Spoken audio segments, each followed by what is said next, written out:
Going live. We should be live now. Are we live? Yeah. Hello. Welcome everyone. Thank you for tuning in to another workshop. Today we have Daniel Covington with us. Daniel, say hi. Hello, everyone. Street entrepreneurs. Thank you so much for coming on. I appreciate you taking the time to share your knowledge and give us advice on how to win B2B contracts. Thank you. I appreciate you having me. I've seen a few of your other podcasts. So, live streams. So I just hope that your participants can get a lot from mine just as much as they got through the other ones. Perfect. And if you're watching on Facebook, remember you can always ask questions at the Street Entrepreneurs page. If you write me in the inbox, I will be sure to ask Daniel your questions towards the end of the workshop. Awesome. Feel free to take it away. Thank you. Okay, great. So let me share my stream. Um, and like I said, welcome everyone. Thank you for joining us.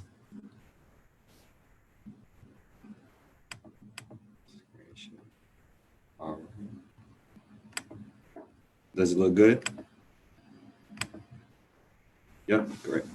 Okay, so welcome guys. My name is Daniel Covington.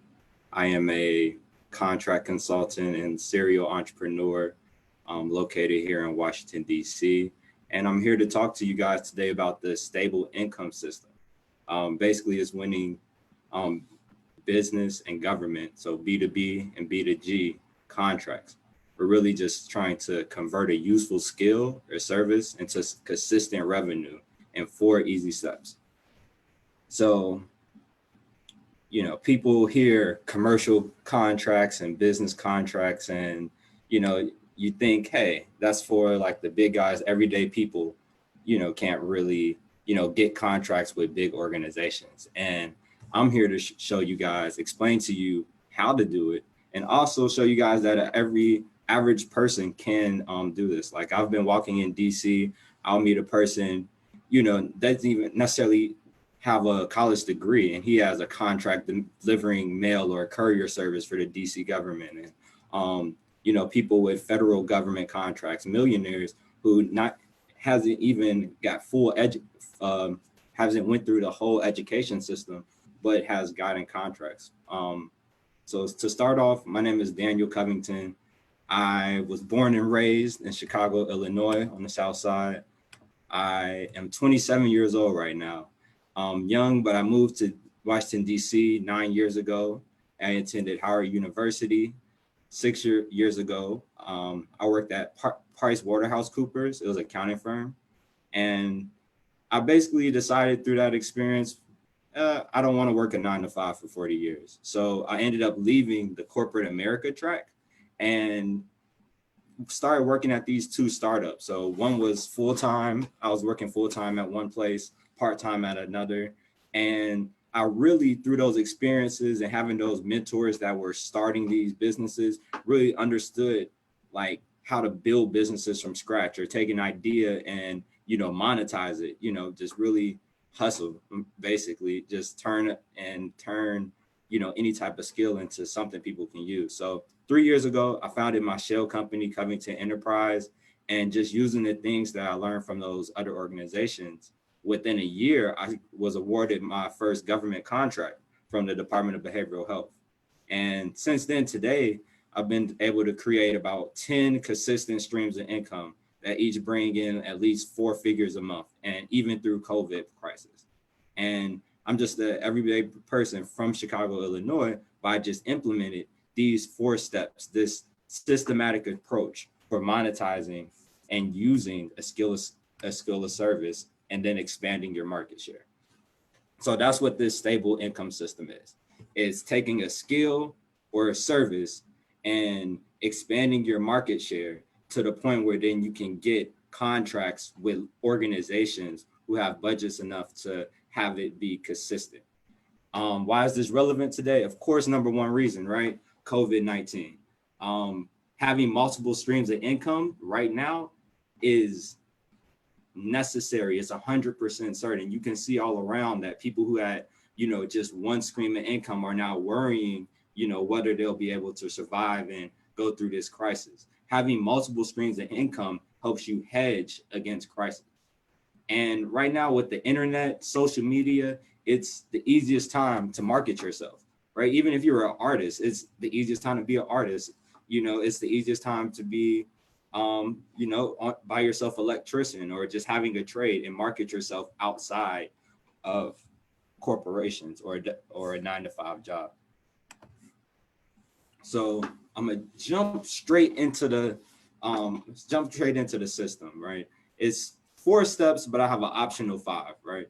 So it's brainstorm your service, just understanding and really thinking through what idea makes sense to now make a business out of it, right? And I'm going to go deeper into each of these steps when as I go through the PowerPoint. But brainstorming the service, testing your product and market, building an organic market, and then expanding your market share. That's where you're getting commercial, business, and government contracts, right? And then at the end of the day, once you have this consistent stream of revenue, then you can, put people under you, delegate, hire people because you have a consistent stream. And all of these things are building a business with little risk, because when you take these steps, you're verifying, hey, is this system going to work before you're spending a whole bunch of time?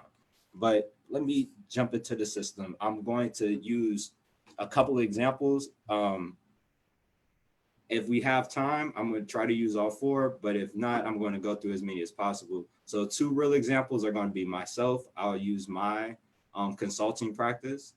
I'll use Sprays, which is a product. It's actually my sister's line. It's a skincare line, and she's in about 4 Whole Foods in Atlanta, and also a lot of businesses in Chicago. She's been able to make her own income just through these contracts, even though this is a crowded market. And then maybe a hypothetical, I would talk about electrician or a photographer, which is another way you can use these skills, and you can get consistent work and basically helping you work for yourself. Oh, all right. So step 1, right? Brainstorming ideas for your offering. So things you always have to consider, right, is what are your skills, passions, connections? What do people find useful, and can you realistically implement? So for my business, right, I was working with these other small businesses, and I was thinking, hey, what people really need, what businesses need are employees, or like somebody that can help them, that they don't have to pay full time. So my offering was, hey, I'm going to give people business assistants, entrepreneurs, and instead of hiring a full-time staff, you could just pay me a little bit of a monthly fee to, assist you in your entrepreneurial venture however you want, right? So I wasn't a business expert, but I knew I have a finance degree, and I knew a little bit about business, so I was able to, pitch that type of service, right? My first clients were people paying me, like $300 for like 20 hours, 25 hours of service. And it was people I knew. But, this was the idea that I went with. My sister's company, she was very into like skincare and natural products, and felt that she had a network. She's a Delta, and she had a network that she could bring it to, a niche market. A photographer might be someone, you have a camera, you've been using this skill, so you might go this way. So it's always important to, one, take inventory of your skills, and then really brainstorm on, hey, people can use this skill. So those are the 4 steps to keep in mind, or the 4 things to keep in mind when brainstorming. Step 2, you're going to test your product and market. This is when you want to have, what is the minimum product I can do, the bare bone product, so you can basically implement the service without investing a whole bunch into it. So my product was, as a consultant, it was I myself can go put in these hours to help you build your business. And I had a couple of friends that did graphic design and stuff, so I was able to pay them to, work with my clients. So that's like a bare bone product. If I tell you something, I can basically get it done. I can assist you and give you this amount of hours. In the product business, my sister, she just made a product with little design, didn't have a crazy big batch, crazy marketing branding scheme, but was able to make a product that she could pass to friends and, see who actually liked this. A photographer might just need a camera, right? Camera and a little bit of skills. Electrician, you might have to have a trade, but whatever you need to give that bare service is what you need to do. And then you want to go out and find early adopters. Early adopters are people who could need your service and who have some type of relationship with you where they will trust and use your service without, it doesn't have to be super pristine, and you don't have to be like the best corporation ever, but they're like early people that you have some type of connection with. And when you do this, you start testing your product, see if people will pay you for your service, right? See if people would let you, is interested in you taking, if you're a photographer, taking pictures of their events.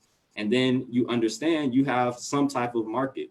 You don't have to charge them a whole bunch or anything like that, but you definitely want them to take a step. It has to be a little resistance. So you in a bigger scheme of things, you want them to pay some money, a little bit of money to verify that they're interested. But, you need some type of test to make sure that this is a valuable product. So, like I was saying, my sister, she basically had her skin product and, gave it out to family members and saw who came back and asking for more. That's an interest test, right? If you like do computers or websites, you have computer skills, you might search and see, oh, what are people asking for as far as, computer skills, and then go and see if you can get one person to pay you for that. And you're doing all of this before you're really building your market, before you're really building your product. This is just how you experiment and, get information before you take too much risk. The next step is building an organic local market. So this is one of the steps I'm going to take the most time on. Once you tested, hey, this is a monetizable skill, and this is a monetizable skill, it's time to optimize your product and start building an organic market. Building an organic market means, one, understanding your identity and your brand. So your brand can be just who you associate with, or what you associate as your mission and your your whole service offering, and who's your identity. And then also it's your visual, like how people see you. So you want to write out your offerings, organize it into a way that's professional and everything like that. And then also complement that with a visual logo, website, everything to make your self look official. Nowadays, you don't need an actual storefront. You can sell by just having a website. Your website is your storefront. So once you have your product, you have your brand, so you're now ready to market yourself. You then need to start with your communication plan and have marketing strategies. And I feel like this is one of the biggest things that people ask me about. One of my contracts is with, I have a couple of contracts with economic development centers, and when I get clients through them, a lot of times I'm helping them with their marketing strategies, communication plan, and they're just like, man, I just don't know what to start with. I'm trying social media, I'm trying this, I'm trying that, and it's really not crazy complicated. All it is brainstorming marketing strategies. Think of 1 to 6, 1 to 7, different ways that you can market and reach people, and then they have to be and track the results. They have to be measurable results.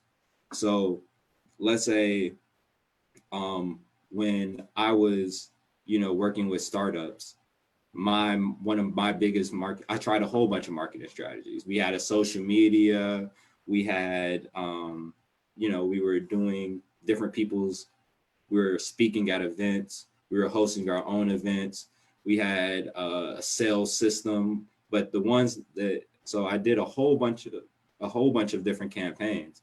But once I found what was working, the thing that brought us the most like customers were events or workshops, because we had like one-on-one connections with these customers, and that ended up being the thing that ended up bringing us the most customers. So we followed through on that. We saw those results, and then we followed through on those results.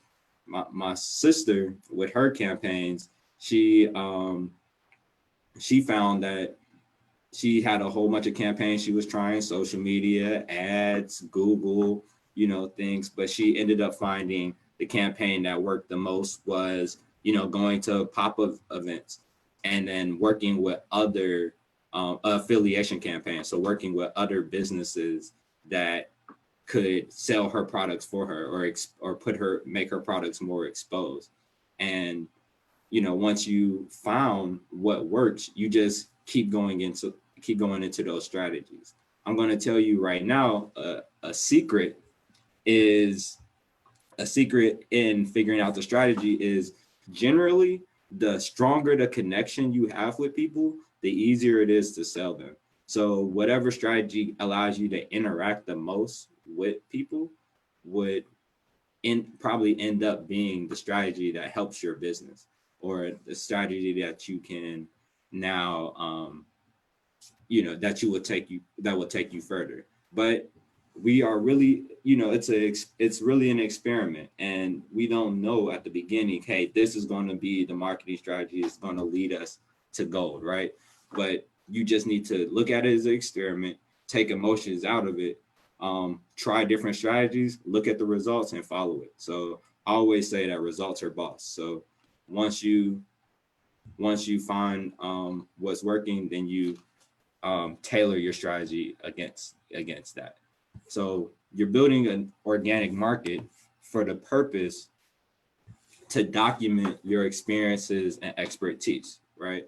So you're a photographer, you might be trying to find some of your friends that are clients, and then you do a email campaign, and you get more people that way. Well, every time you're doing something, you need to document, you need to make that content, you need to build a resume, just like you're at a job. When you get hired for contracts, they're looking at you just like when you go to an employment site. They're saying, what have you done before? Why should we give you this money to perform this service? Why can't we trust you with doing this service? And you get all of that trust and credibility by documenting your experiences and having proof of performance. So the whole building organic market, that's mainly to gain you proof of performance, and also you will gain more connections in the industry, right? So when my organic market had to do with a lot of, startup businesses, and, I worked on a lot, helped a lot. I still talk and work with, coach them today, or different businesses today. But that holistic working with businesses allowed me to get a government contract. I was working with these businesses so much, I found myself in a position where it was a decision maker that's like, hey, we need someone to implement this program. Your brand is tight. You look like, you have these experiences. You have all of these documented. We can tell you've done a similar work. I'm going to contract you, blah, blah, blah amount of money to do this service, just because you've already built your organic market, your local market. So now you're a more credible, trustworthy source. So once you've done that, and my sister, she at one point she had enough clients that she could go to small boutiques and say, hey, put me in your store because these amount of people already shop with me. These amount of people does that. She was documenting her experience. A photographer will have a portfolio to show this is the amount of work I've done. Electrician, I haven't really been keeping track with the electrician, but the electrician who had gotten a trade and worked on a couple of jobs, even if they've worked in a professional sense on a 9 to 5, this is still experiences that they can now document when they want to expand their market. Now, expanding your market, step number 4, and the main step to this process is not just getting more customers on the same level. I'm also talking about expanding to just a bigger fish and bigger customers, because as small businesses, yes, you want to gain customers and things like that, but you need a stable source of income. You need, even if you're, working with, a lot of small customers, what is going to make you stable as a small business is having a bigger contract. Um, Personally, I don't really do any marketing like that anymore in this stage of my journey, but I can do so much free things or help entrepreneurs and things like that because I'm not worried about money because I have stable contracts. And how I did that was, after working, getting that one contract with the Department of Behavioral Health and working with those small businesses, I now had a resume to say, hey, who are big companies that have that would employ me or would not necessarily employ me, would contract me to help them fulfill their services. So I started reaching out to in consulting world, there's economic development centers and nonprofits who get grants to help with entrepreneurship. Started reaching out to those people. As far as business coaching, I also diversified my skills. I've done this approach a couple of times, and got my main focus is, I do a lot of grants, help people get grants, and I do a lot of contract consulting, so help people get government contracts. I started, even though I was working with smaller businesses in those fields, I ended up using my resume to get bigger contracts with those type of companies. So companies who have 100 employees and 50 employees now are able to contract me as a consultant, and it's a stabilized form of income. And I'm not tied to one stream that could fall at any time.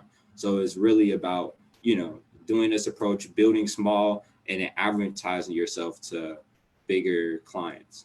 How do you communicate with bigger people or bigger organizations? You need a real personal touch for when you expand. I like to design a proposal letter, really stating out what the needs of the customer are. Let's say it was a let's say it's a government, an IT solution firm that I want as a client, right? It's a big IT solution firm. I would find a decision maker, go through LinkedIn, do my research, find who can make a decision. Really research the client to see, hey, what do they need? Do they need someone that can help them get contracts? Do they need someone that can help them manage projects? What are their biggest needs? And I'll write a letter that, one, I'll start off with a background saying I know about the organization, talk about them. 2, I'll list out their needs. And then 3, I will say what I can offer them. And then 4, I'll give examples of my experience to let them know that I can do this. And I'll find a way and send them that email or something like that. And, one time I sent it to about 10, nonprofits, and then 3 got back to me. But those 3 ended up being a 4-figure a month income source, that just from me reaching out just with a 30%, shooting rate. But it's about having a plan and implementing those things. So um, so that was me, but my sister, with her, with sprays, the skincare line, after getting into so many local stores, she was able to go to Whole Foods. We did a marketing packet, same thing, a proposal, send it to a person at Whole Foods. They're saying, hey, you have this amount of following. We need more products that's going to appeal to, is for like mainly like African American women. Is called sprays, skin praise, and they're like, we're going to put it in your store. We're going to put it in one of your stores, our stores, and that one store expanded into 3 stores. So being able to have that past performance and being ready to show these decision makers then allowed her to expand market share and get a, business to business contract, even in a marketplace that, there's a lot of people with skincare companies. So a marketplace that's overcrowded. If you're a photographer, I have a lot of friends that are photographers and have multiple streams of like stable, income. And it's because they took their photography portfolio and brought it to an organization that, regularly needs photographers. Like there's nonprofits that, always use photographers. So you found a decision maker, shot them your proposal, showed them, what you can do. And then, hey, you now have a consistent client because they had the revenue to pay you to do business. And you need contracts with businesses because they're in the business of making money and they will pay you guys out if you are providing a service, and they'll need it consistent. I would say a big thing that is very underrated is the law of increasing returns. That means you are doing more work than you're getting paid for. When this has helped me so many times, there has been so many clients that I was like, hey, this is a nice business, right? This is a nice, strong, stable business. And I know if I put in this amount of time with them, then eventually I can get in the door and solidify a contract. So, and also help them, of course, but being this type of business, they don't let everyone work with them. So you need to develop a relationship. So don't be afraid to do some work for free, especially if you think it's a good opportunity. I would do a little bit of work at first, just to show them my skills, especially if you think it's a good opportunity. And, later on, they'll come back and say, hey, you did this work for us. We had a good experience. We actually want to contract you to do this. So Napoleon Hill calls it the law of increasing returns. And I've used it so many times to really help and like break a way into to break myself into a contractual situation. People ask me, how do you get meetings with decision makers? There's not one strategy that I use. But I use multiple ones, but if it's about who you know. So it's getting yourself in the right position to get an opportunity. There's been times that I've just found random people's email and emailed them, and that works sometimes. But a lot of times I've gotten a referral from a current client or someone who knows them, and referrals work just as good as like connections, because their relationship with this person is now transitioning to you. So it's very easy for you. It's a lot easier for you to get a meeting with them. I've had a client use this online tool to find emails of like decision maker and COOs of organizations, and people have had that work as well. So it's really about just getting creative and finding their contact information and pitching your company or your idea and what you can do for them very strong. Once you expand your market share. So you get into your store, or you get your business client, or you get a government client contract. Um, you are able to delegate some opportunities if you want to free up your time. So a lot of times, if you've done this service, right? Let's say I'm a photographer. I did it for these nonprofits and these corporations, and I ended up getting an opportunity to do it for an agency, like a government agency. I might decide, hey, I know this income is coming in every month. I'm going to hire photographers under me to do this work, and now I can increase my revenue and my bandwidth.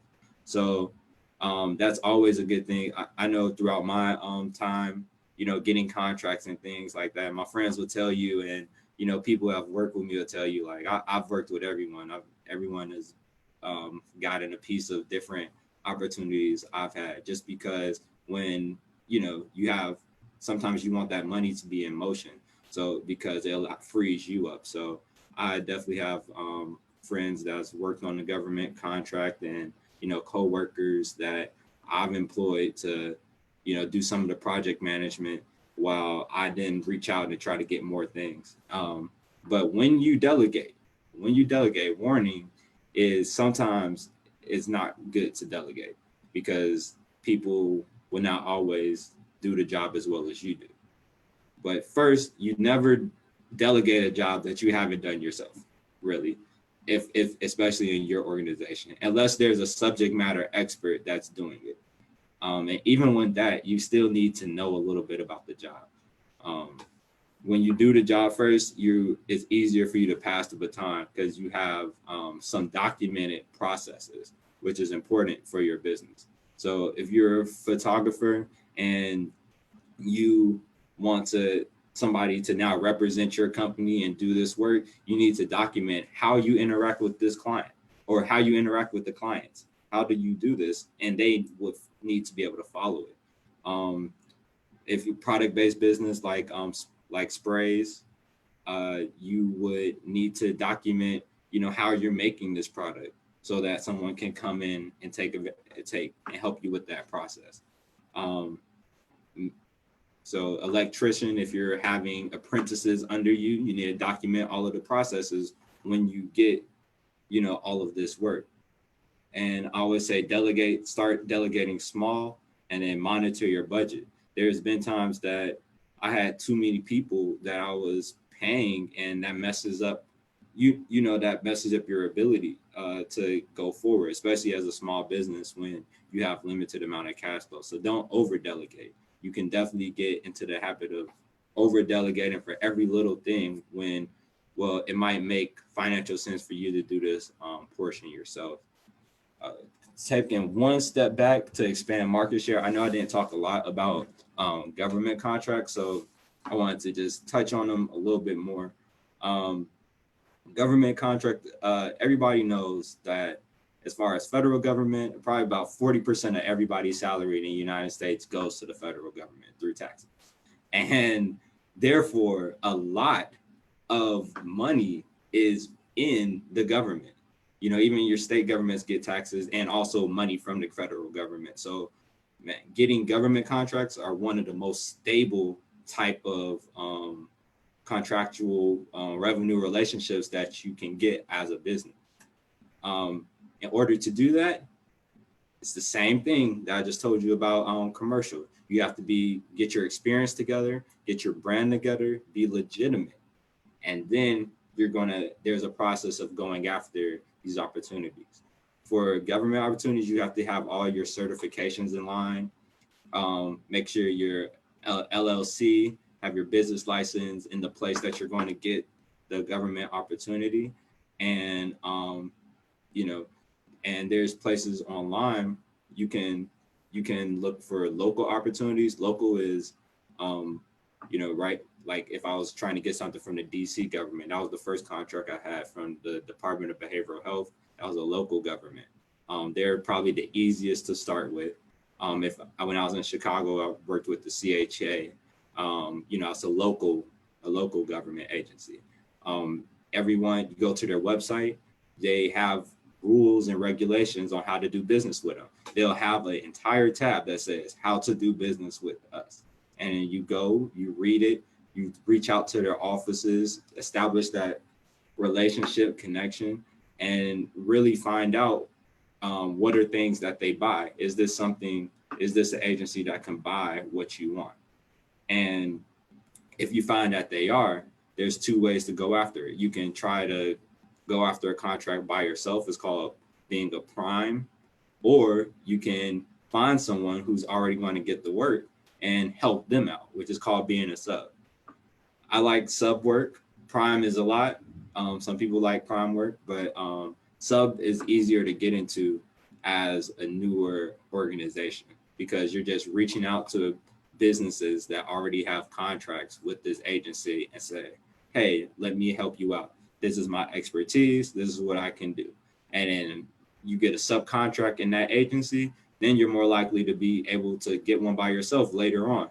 So a lot of times when people ask me how do they get government contract or their first government contracts, I say get some experience, legitimize your business, find subcontracting opportunities, and perform well on those work and just network. Because once you get government contracts and federal opportunities, it's even times of like COVID and things like that, you're pretty already solidified. I have like most of my clients right now, I work with 6 main clients. I only have 6 clients right now, and all of these clients have flourished during COVID because a lot of them are all of them actually have government contracts. So it's like, if you have one revenue stream of commercial, commercial business, another revenue stream of just individuals buying your product, and then also government contracts, then it's, an earthquake's not going to stop you. So basically that is my presentation. I have a couple of key lessons that I always like to say. One, law of increasing returns. Don't be afraid to get your hands dirty before you get paid. If you see a quality, something you're passionate about, and a client that can eventually work out, don't be afraid to get your feet a little dirty and work for free a little bit. Leverage your assets. Assets are worth money. If you have a camera that's worth money, you can now get money from taking pictures. If you have a car, you could leverage that asset to tour it out. There's things that you can do that allows you to make money. One is skills, and the other combined with that is assets. Reinvest money in your business, but don't overinvest. I would say a lot of people, when they are marketing, they might say, hey, I'm just going to throw money at it. I'm just going to put $10,000 to this strategy or $2,000 to this strategy when, you don't know if it's going to work yet. Start small and reinvest your money that you have, but don't over invest it in anything that you don't know is going to work out. It's about testing and seeing results and then investing more. So like I said, results are the boss. Always follow the results. Big fish. A lot of times, 80% of your income is going to be given to you by 20% of your customers, because those are going to be the bigger fish. So the thing is, look out for those big fish. When you're trying to expand that market or get a contract, don't just worry, always build on the B2C side, I guess, but make sure you're looking for places that are going to give you the most exposure, that one catch can, help you eat for a lifetime. And also keep optimizing your product. We need to really focus on customer service and understand, don't be hard on yourself. As a small business, you're not going to start off with the best product. You're not going to be Amazon. You're not going to be Apple at the beginning. So, but you have to always start, get feedback, and optimize your product, because you're going to get there as long as you keep on traveling. You got to keep on trucking. I always call it the snowball effect. So you start as a little snowball, but as you keep going, you're picking up steam and you're picking up more snow and becoming more knowledgeable, and just you would end up having the best product. So, just start the snowball. It's always the smallest at the beginning, and keep optimizing your products and growing your market. And that is my presentation, people. Thank you so, so, so much. That was awesome. Thank you. So I have some questions for you. Give me 1 second. I'm pulling it up. Perfect. So I guess the most reoccurring question, I'm only going to focus on the questions that you didn't touch on, Okay. because someone typed a question and then like you answered it. So I'm Okay. going to skip that one. But what are the risks of having bigger contracts? All right. Um, the the risk of having bigger contracts, I guess, is you could be in positions to lose more money if you don't know how to bid them right. However, you won't. A lot of times, you won't get more than you're able to handle, right? Like if I'm a government agency, um, I'm sorry. Are they talking about commercial contracts or government contracts, or should I touch on both? They didn't specify, but feel free to touch on both. So, if I'm trying to get government contracts, the government is not going to give you a contract that you absolutely can't handle. They're not going to. You're not going to just start, and they're going to give you a $4 million contract, because you can't handle that. So you wouldn't even be like in position to get it. Um, I say you the risk, I guess, to go over your question, the risk for getting contracts might be that you bid it wrong. Or my first government contract, I spent a little more money than I thought I was going to do because I'm inexperienced. But so I guess just any type the risk that you have from doing in a new venture. But it's only risky is if you're jumping from ground zero to ground like seven. Usually getting a contract, you're going to be ready for the contract. When my sister got the contract with Whole Foods, she got that because she was in smaller boutiques already. So she was able to get the contract because it was the logical next step. So a lot of times you're not going to be forcing yourself to get contracts. It's going to be the logical next step. So although there might be risk in like maybe pricing it out and it just being a bigger job, you should be ready to price out that bigger job, because you're probably not jumping from like super small to like huge. Yeah, and speaking of products, in in your experience, are the margins smaller the bigger the contract? Um, possibly, possibly. So I'll say yes and no. It's really how you negotiate the contract, right? So generally, as a person, when you buy something wholesale, you get it for less amount of money, right? um, and that can be true with products. However, if you're talking to a company that's used to paying more for that product, and you've been pitching it to consumers who don't have a lot of money, then you might make more in the wholesale deal than you would individually, because you might charge the bigger company more per bottle. But it's really how you negotiate it. However, I would say standardly, if you have a price, they're going to ask you, hey, if we buy 1,000 of these, will your price get cut? So most people will want a deal, but if you're going to somewhere, don't cheat yourself on the price. Mm. So if you've been giving your product out for a little bit or like less than what it's worth because you're working with early adopters or people the product isn't super refined, don't keep that price when you're pitching to a corporate bigger bigger corporation. For myself, well, yeah, I can't give my sister's numbers, but sorry. I can't give my sister's numbers, but generally it's the more you buy, they will try to get a deal, but you can structure your offering in a way that you're not actually Mm. selling the selling the product for less Hmm. because they probably have a bigger budget. Awesome.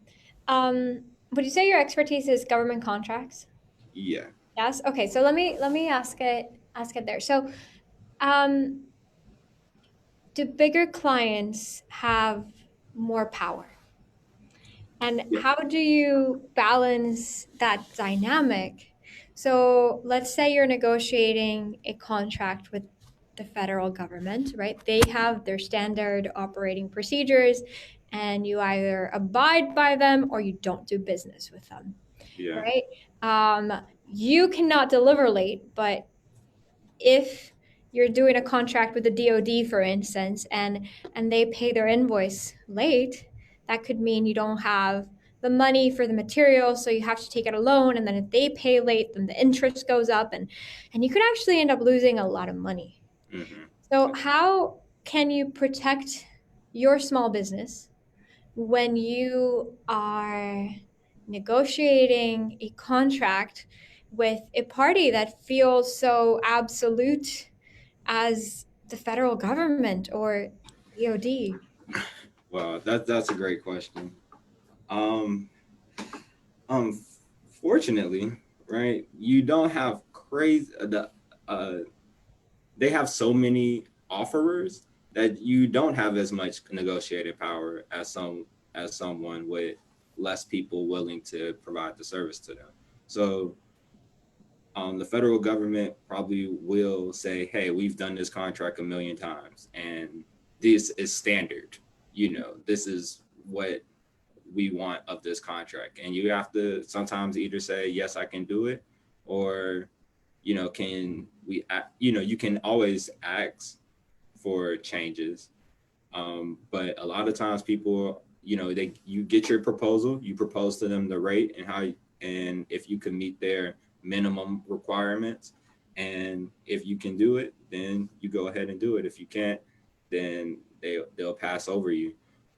So you do have less negotiating power with federal government, but I would say they have so much money that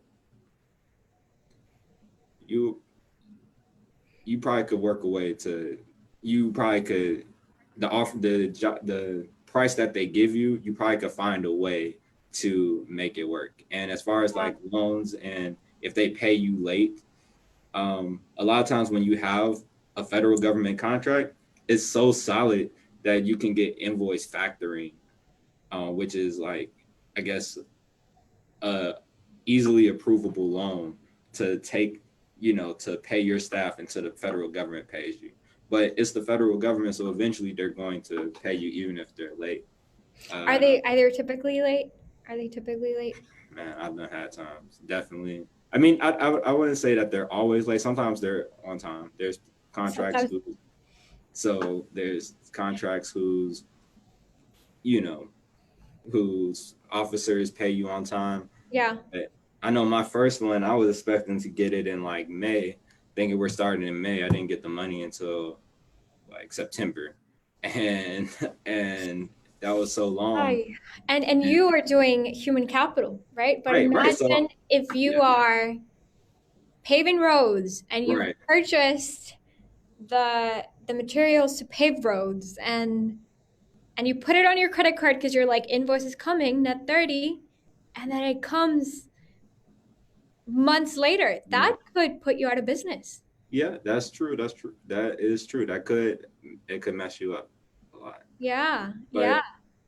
But but however, that's it's almost the risk of doing business. I really when I was working with a lot of smaller entrepreneurs, that was the biggest thing that used to happen to me was, man, I'll be doing this work and I'm like, oh, it's time to get paid, and I just I wouldn't get paid, or it'll be super late, or and Yeah. it's understandable because it's like, when you're smaller, you don't have as much cash flow to pay a person, um, and little things can go wrong. But I guess with the government, there's pros and cons with everything. But the pro is that they'll eventually pay their debt always, Mm-hmm. because Yeah. it's the government. We had a private workshop recently, Of course, we have to keep our private workshops super small because of Zoom, and they're not our preferred method because the broadband that is required for Zoom is much higher than the broadband that is required for someone to watch on Facebook, Right. right? So we try and do it over Facebook Live, but so we did this really tiny workshop, and one of the things that came up, or one of the examples, it was someone who actually solicited a big contract Mm-hmm. from the government, probably one that was going to grow their company, 20 Uh-huh. times over. Um, and they didn't get paid in time. Really? Mm. Yeah, and it actually it put their company out of business. It put their company out of business. So I really want to be honest with the people who are watching, Mm-hmm. because I think the lure of a bigger fish or a bigger client can sometimes mean that you try and expand your capacity beyond what you're ready for. And when I say capacity, I'm not just talking operating capacity and production capacity, but I'm also talking about cash. What's your Right. Right. cash flow capacity? What can you handle? What are your credit lines, right? Mm-hmm. And you know, I want them to be ready to say like, yes, I'm going to take this contract. How much leeway should you build into your projection, your cash projection, if you're doing a contract with the federal government? Um, I would say that it would depend on your industry, and however, you should always take, I guess, just the next reasonable step. So I always say it's important to subcontract right before you prime contract, because if you're subbing under an opportunity, or you don't have all of the burden of the whole program on your shoulder, right? Hmm. So you get to see the contract being implemented when it's less risk to you. So if you go through, opportunities and experiences like that, you'll be more prepared to calculate, hey, sometimes the government pays this amount of late, or this agency for this contract pays late this amount of time. But I would say, just like if you're a person, you should have, 4 or 5 months of operating ability, without, saved up, if possible. But we all know, it's not possible for everyone to do that. But Yeah, if you're going after just something that could potentially, if the government don't pay you in 3 months, if it could destroy your business, yeah, that's probably too big of a risk to go bit take. of a risk. Yeah, yeah. I'm also thinking about uh, smaller suppliers, and Whole Foods is actually really good at this. Whole Foods is really good, or I don't know if they still are after the Amazon merger, but they used to be really good at working with local goods, Mm, right? And every Whole Foods features local goods, and they try and give you some prime shelving, and it's pretty right. cool. But let's if you're working on a deal with Procter and Gamble, Hmm. right? And a like they're like, we're getting this margin or not. Like, Right. you don't do business with us. This is the margin. Like, this is the price. They tell you the price, and then people fit themselves into like they have to lower the quality, or I don't know. They make magic happen to make that happen, because you're like, okay, yeah, it might be a tiny margin, but multiply that by millions, right? Right. And then And it's then, like, okay, but I have to also store it, mhm, right? And I have to pre-purchase it and produce it, right? And I have to have this quantity ready to go at any time. And it's like, oh my God, is it worth it? Is it worth it? Do you think the bigger contracts are worth it? Or yeah, would you take that over the working with the, I know, working with a small business where, yeah, you have to invoice them, but it's mhm, you're not going to lose your house if they don't pay you.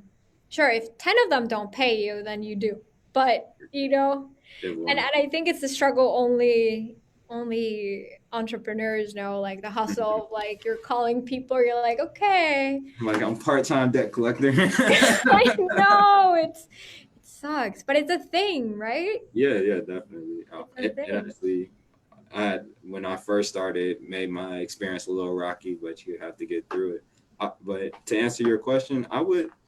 You really have to weigh the pros and cons because, um, I think in a perfect world you would have both, just because other than like I was talking about the law of increasing returns, other than the monetary benefit of bigger contracts, that usually one big contract usually means more contracts. You just have more on your resume at that point. Expanding. Yeah, At yeah, the yeah. point where you're doing business with Whole Foods, you can go to Target saying, "Hey, Whole Foods does business with me," and then you have more negotiating power right there Yeah.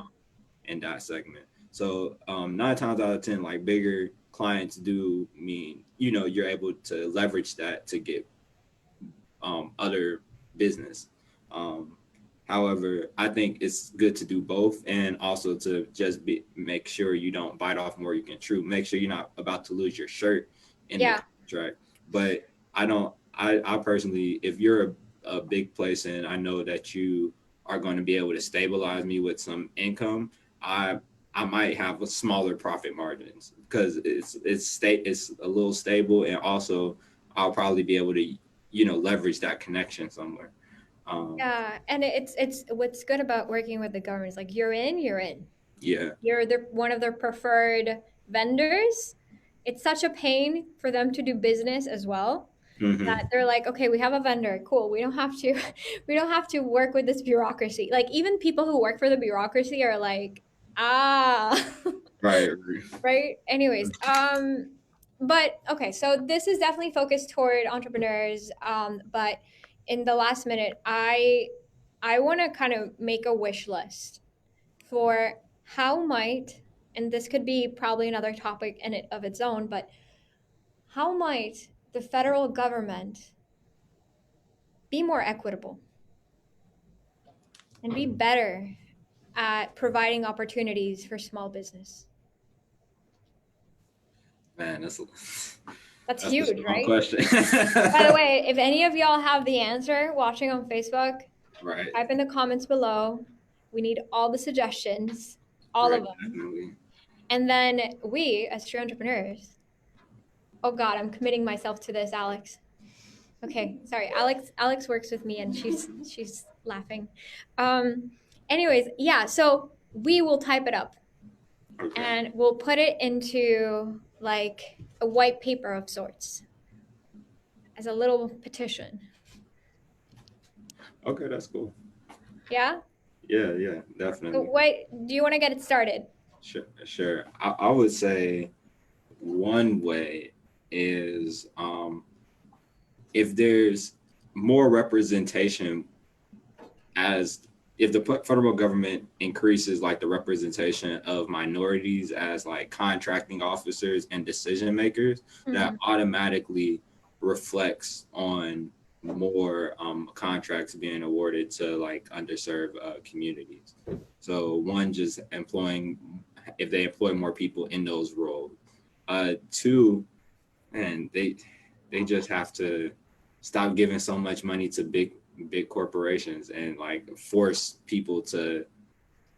corporations to they have these procedures right now, but it could get it probably should expand.